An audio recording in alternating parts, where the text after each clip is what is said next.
Really? There he is. Yay. Great.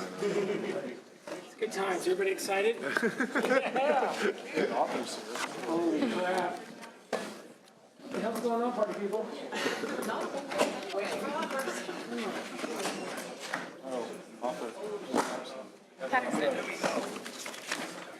Okay, we got Mr. Patterson. The last item. Okay, we got an offer here. Mr. Patterson, Assemblyman, you have the floor to present your bill, please. This is, I appreciate you coming over. And this is 37, AB 2847. Assemblyman has the floor. Mr. Chairman, I'd like to move that bill. Okay, there's a motion on that bill. Does anybody, Assemblyman, you may present your bill if you like. And I support it too. So, Do we have a support? yes. Support. My goodness, I'll be very, very brief. Thank you very much. I appreciate the opportunity to present. We've taken the legislative analysts to significant assessments of the necessity for some additional transparency and some details. And it passed our House and the two committees on consent, and would respectfully ask for your support. Yes, I support it also. Thank you. Any questions from our committee? Any witnesses in favor of this bill? How about opposition? Any opposition, please? None? None? We have a motion. Call the question, please. AB 2847, the motion is due pass, and we refer to the Appropriations Committee. Senators Bell? Aye. Bell, aye. Cannella? Aye. Cannella, aye. Allen? Allen, aye. Bates? Gaines, Galgiani, Leyva, McGuire, McGuire I. Mendoza, Roth, Roth I. Wachowski. Thank you, Assemblyman. We have 5-0. Wait till the other members come to vote. Okay, we have Assemblymember Chu, David Chu. And he has the floor. Mr. Chairman, if he's taking up AB 2817, that's a support recommendation with no opposition, I'd like to move that bill. Okay. We'll start with that one. This is item 35. This is AB 2817.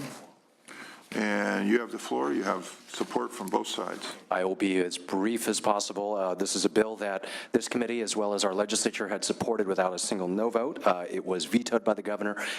We have moved it through the budget process as he has asked, but respectfully ask for your vote to leverage state dollars to bring in hundreds of millions of federal dollars and private sector dollars and local dollars to address our affordable housing crisis. Thank you. Witnesses, please. Anya Lawler on behalf of the Western Center on Law and Poverty and the California Rural Legal Assistance Foundation in support. Joe Bonniwell with Housing California in support. David Jones on behalf of the cities of Burbank, Glendale, Sacramento, and Santa Rosa, and the Burbank Housing Development Corporation of Sonoma County in support. Okay, other witnesses, please. Sharon Report with the Corporation for Supportive Housing in support. Thank you. Catherine Brandenburg representing the Alameda County Board of Supervisors in support. Dan Keurig with the League of Cities. Thank you. Okay. Opposed? Absolutely nobody opposed, I guess. Okay. Questions from our committee on this bill? Same one we had last year. Hope the governor supports it this time, did. Okay. Call the roll, please. AB 2817, the motion is due pass and referred to the Appropriations Committee. Senators Bell. Aye. Bell I. Cannella. Aye. Cannella I. Allen. Allen I. Bates. Gaines. Galgiani. Leyva. Leyva I. McGuire. McGuire I. Mendoza. Roth. Roth I. Wachowski. 6 votes in favor, and we'll wait to absent members. Thank you. You can go on to the next one. This is 36, AB 2821. Mr. Chairman, this has no opposition. I'd like to move this bill. Okay, I think there's no opposition. We'll ask for supports. You have the floor. Very briefly, this is a bill to establish the Medi-Cal housing program, which would shift the paradigm in how we serve our homeless residents. We all know that those who are homeless incur significant public expenses with regards to health care, with emergency room visits, inpatient admissions, nursing home stays, et cetera, costing our public system close to $3,000 a month, with 2/3 of that consisting of health care costs. This is a bill to provide one-time funding to pay for rental assistance after the federal approval of the 1115 Medi-Cal waiver, which included the new whole person care pilot program that allowed federal funds to be used for wraparound services, but our state request to use these federal matching dollars for rental assistance was turned down. This bill would require counties to compare the health care costs of individuals in the whole care pilot when they're homeless versus when they're housed in supportive housing, so that we will have this data in the future to best spend our public dollars. And this is also part of the Assembly's budget request for affordable housing. As you know, our legislature and governor have yet to reach an agreement on that, but we do hope that this proposal will be part of that deal. Thank you very much. Do we have any questions? Speakers in favor. Good afternoon. Sharon Report with the Corporation for Supportive Housing. We're one of the co-sponsors of AB 2821. Moving people from the streets to housing saves Medicaid dollars and results in improved health outcomes. For homeless people in general, study after study shows decreased Medicaid costs from moving people from homelessness to housing. A control group study is one example. Randomized control group study conducted over 2 years showed cost savings to Medicaid of over $8,000 per person per year after the costs of the housing program. The studies in general across the country show 2 consistent results. Cost savings to Medicaid are significant and well above the cost of the program. And these results come from housing and services, not just services. In fact, they show that providing intensive services alone to people who remain homeless do not result in any cost savings. In fact, costs to Medi-Cal systems and Medicaid systems in general go up. So we respectfully urge your aye vote for this important measure. Thank you. Okay, thank you. Good afternoon, Joe Bonniwell with Housing California. I just want to emphasize that the departments that would be establishing and administering this program, HCD and DHCS, have both identified rental subsidies as playing a critical role in ending homelessness in California, and that I think that highlights the that they are ready and willing to take on this program and that there's a dire need, and I urge your aye vote. Thank you. Thank you. Other witnesses in favor, please? Yeah, Mr. Chair, Joshua Shaw for the City and County of San Francisco's Mayor Ed Lee in support. Thank you. Anya Lawler on behalf of the Western Center on Law and Poverty in support. Thank you. Witnesses opposing, please? I see none. My only comment is we already house a lot of people. They happen to be housed in hospitals, prisons, jails, and it's much better to house them in real housing. So thank you for introducing this bill. It's much better for the public. It's much better for all of us.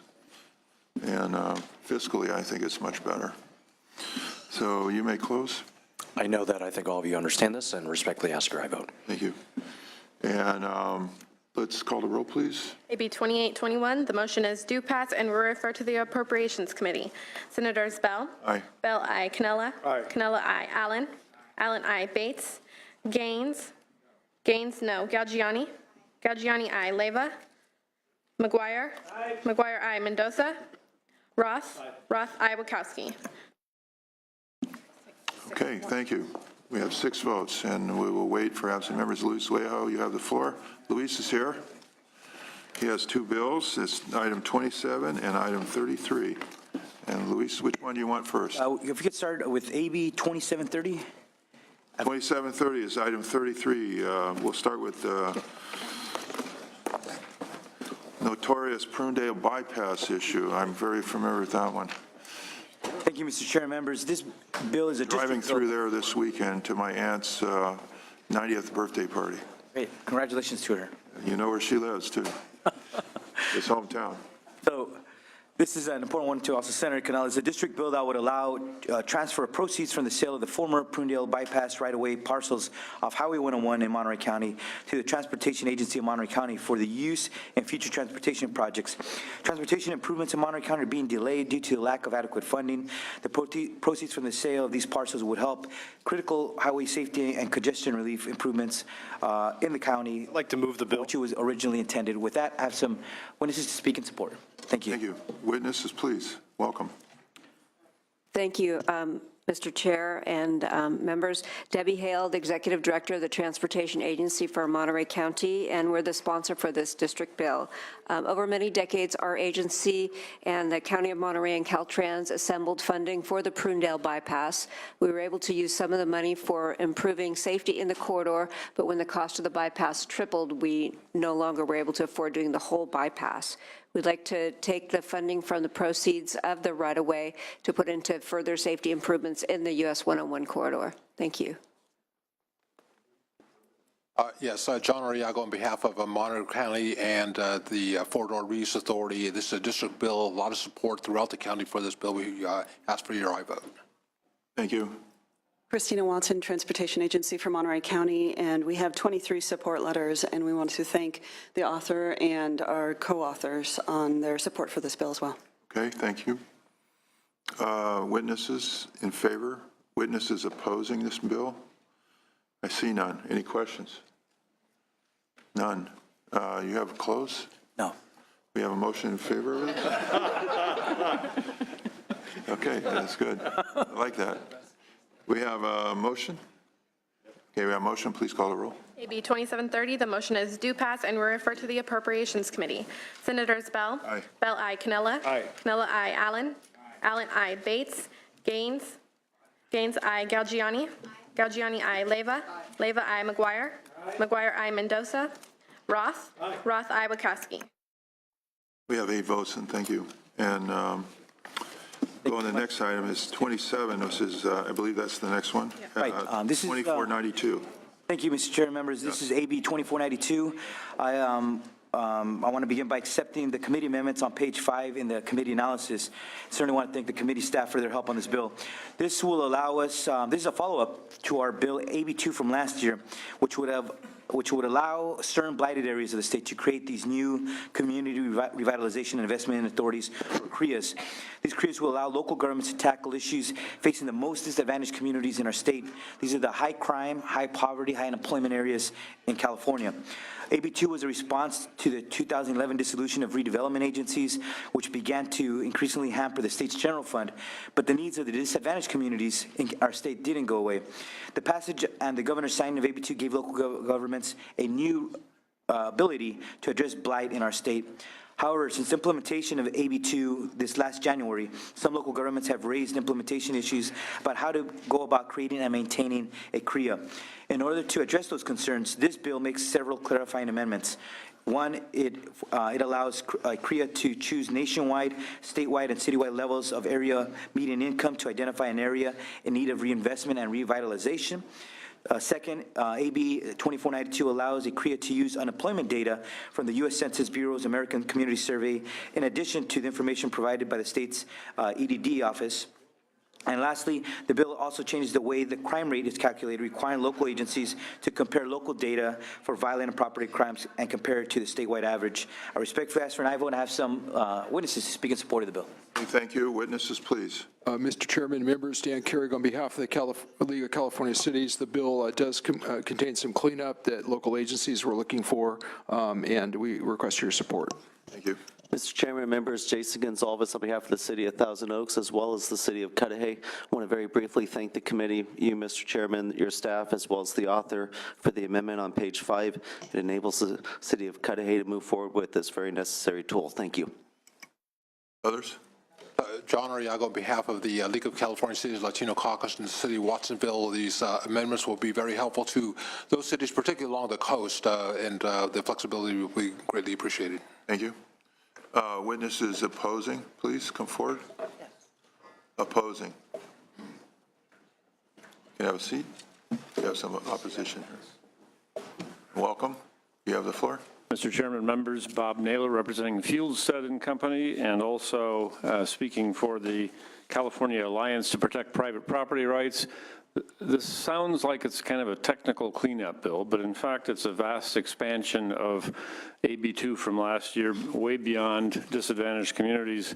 The Alliance commissioned a study, and it shows that the Ritz-Carlton Hotel in San Francisco is in a census tract that qualifies to be a CRIA, and so does Rodeo Drive in Beverly Hills. And that has two effects. One is it vastly increases the amount of tax increment that can be fed into these districts, which increases the bonding capacity, which increases the amount of property that can be taken by eminent domain, our main concern. But beyond that, the bonding is 40-year bonds. They have to be paid off over 40 years despite other fiscal pressures on the city, and there's no vote in AB2. Unlike your very good bill, the EIFD bill, Mr. Chair, there's no requirement for a vote. And I know Mr. Aleo is going to cite the protest mechanism, but to protest, you have to get 25% of not just the registered voters, but 25% of all voting age residents of the city. So in the city of Santa Ana, with a voting age population of 234,000, you'd have to get 58,500 signatures. It's an illusory protection. So we ask for your no vote. Okay, thank you. Other witnesses? Mr. Chairman, members, good afternoon. David Wolf with the Howard Jarvis Taxpayers Association, opposed to this bill. Members, just briefly and for the sake of time, I know it's been a long afternoon. HGT has long been a property rights association. We're not just about Prop 13, so our opposition to this measure, I think, is well-founded in terms of property rights and eminent domain. And beyond that, I would just like to align my comments with the eloquent words of Mr. Naylor, which he just spoke, and ask for a no vote. Thank you. Thank you. Karen Klinger, real estate broker. This is a cleanup bill, and since it's a cleanup bill, I think it's time to make changes and additions to this bill. The real estate industry is affected highly by districts, and this CREA bill will and should be, the boundaries should be recorded with the county recorder of every county within California, showing every boundary, so sellers and new buyers have the ability to know where they're buying. Not only should the county recorders be, they should be recorded with the county recorders, there should be mandated disclosures that give buyers the ability to know when they're buying in any form of a redevelopment project area. This is an addition. Disclosures should be mandatory, and I want to see this legislature defend private property rights. These are civil rights, and they are not being enforced. I also would like to see the term, which I believe there's a term, but there really is never a term, because there is never a drop-dead date, and there is never a drop-dead date that shows when contracts and debt can stop. It continues until the debt is paid. The debt is never paid. Statewide redevelopment agencies created approximately $187 billion. Those debts are not paid. Those are still there, but the State Department of Finance will give a completion. You got to talk to the bills specifically. Okay? Yes, I know, but that also affects this existing bill. Now, lastly. Wrap it up, please. Yes, I am, sir. Lastly, I would like to see the other sources of funds, like the other gentleman spoke about, the imposing assessments, parcel taxes, and other, well, there'll be other charges. The weighted vote with the weighted and protest voting process is very rarely won by private property parcel owners, because government nonprofits and other entities are in special districts vote and are given, and school districts are given high votes in comparison to the individual who owns private property parcels within these assessment districts. Thank you. And I highly oppose this bill. Thank you. And anybody who has jurisdiction with private property owners should also oppose it. Thank you. Do we have any other witnesses opposing this bill, please? And I see none. Do we have questions on this bill from our committee? Senator Bill Allen. Yeah, I just wanted to see if the author could answer some of the concerns raised by Mr. Naylor, particularly that of the protest signature collection process and why it's such a high threshold. Well, okay, go ahead. I'll answer, then the League of Cities could answer that, because this, for those that don't remember, this bill, I authored this bill it took me 3 years, and with a lot of input of stakeholders, a lot of input from the governor's office. Finally, last year got the governor to a point where he was willing to sign it, and that was because we included the most accountability measures that former redevelopment law never contained. And it was also a very narrow and form of redevelopment, focusing on standards where communities had to fit the definitions of high crime, high employment, high poverty. The poster child of this bill was Salinas in Senator Canella and I's district, Watsonville. And these technical amendments were actually some of those brought to the city of Hollister, also in our district, a disadvantaged community. So with that, I'll pass it over to League of Cities to answer the specific question on the protest vote. Senator Dan Keurig on behalf of League of California Cities. The opponents opposed all 3 years during our process. They opposed the bill for similar reasons. This bill doesn't have anything at all to do with that process. It's the law. This bill only has some very technical cleanup related to the Employment Development Department and Department of Justice. Those agencies helped clarify the language in the law because there was some confusion there. Makes a number of other changes. So in some sense, the opponents are arguing about the prior bill, and anyway, so that's our comment. So there have been sort of significant amendments that were taken before it passed out of the Assembly? Or you're saying that they're arguing about last year's bill? Last year's bill, yes. They opposed last year's bill, and the arguments are mostly over issues that were in last year's bill and that are a law today.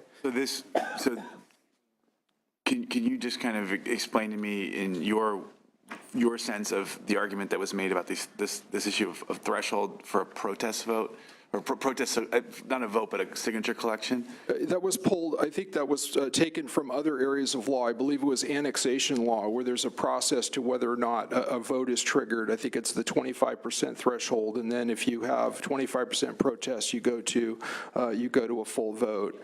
And as the author said, there was a lot of interest in this issue, obviously from the governor's office when this tool was being discussed over kind of a 3-year process, and that was the negotiated compromise that we reached in terms of having input. There's also, as the author touched on, there's multiple public hearings that have to occur before one of these areas is created. There are other levels of accountability. There are 2 members from the actual area have to be on the governing board. And actually, for additional accountability, at 10-year intervals, there is an opening where the residents of the area, if they don't like what the entity is doing, they have the ability to shut it down. So there's a lot more accountability in this law than was in the prior law, and it's specifically there to hopefully insulate ourselves from some of the issues that were raised under the prior law. Thank you. Okay. Any other questions from committee members? Anybody? Okay. Ready to vote? Move the bill. We got a motion on the bill. Close. And just to close, just to add on that question, originally the bill, just on that portion, again, which has nothing to do with this bill. This bill only has to do with these data sets that make the tool work better for disadvantaged communities. But on that question, originally my bill was going to only allow a protest vote after 10 years of being functioning. The governor wanted at the very beginning, so at any point, if they're not carrying out the goals set out in their plan for that local community, it could be shut down. So that's at the beginning, at the front end, rather than after a 10-year period. Just thank you for this bill. I think with the international economy and all the confusion that's going on right now, we need to prepare for economic downturn, and I think these kind of bills help especially in the people who would suffer most because of the economic downturn. So I urge and I vote on this as an economic development strategy the state has to have to help our economy in California. And just so everyone knows, the tool also has the 25% set for affordable housing, just like redevelopment law used to do. So it also addresses this housing crisis that we're facing in the state. Thank you, Mr. Chairman. Welcome. Call the vote, please. AB 2492, the motion is due pass as amended. Senator Bell? Aye. Bell, aye. Cannella? Aye. Cannella, aye. Allen? Aye. Allen, aye. Bates? Bates, no. Gaines? Gaines, no. Galgiani? Galgiani, aye. Leyva? Leyva, aye. McGuire? McGuire, aye. Mendoza? Mendoza, aye. Roth? Roth, aye. We have 8 votes. Thank you very much. And we have one member not here. So, members, that completes the hearings. We have one unfinished business, members. While a number of you were not present, we had a hearing on item 17. I'll just go back to that one. And there was some discussion about this, and some of the members that were here were not ready to support this, but I wanted to find out if we want a motion on this. There's a motion on the bill, so we'll call a roll on that. AB 1889, the motion is due pass and refer to the Appropriations Committee.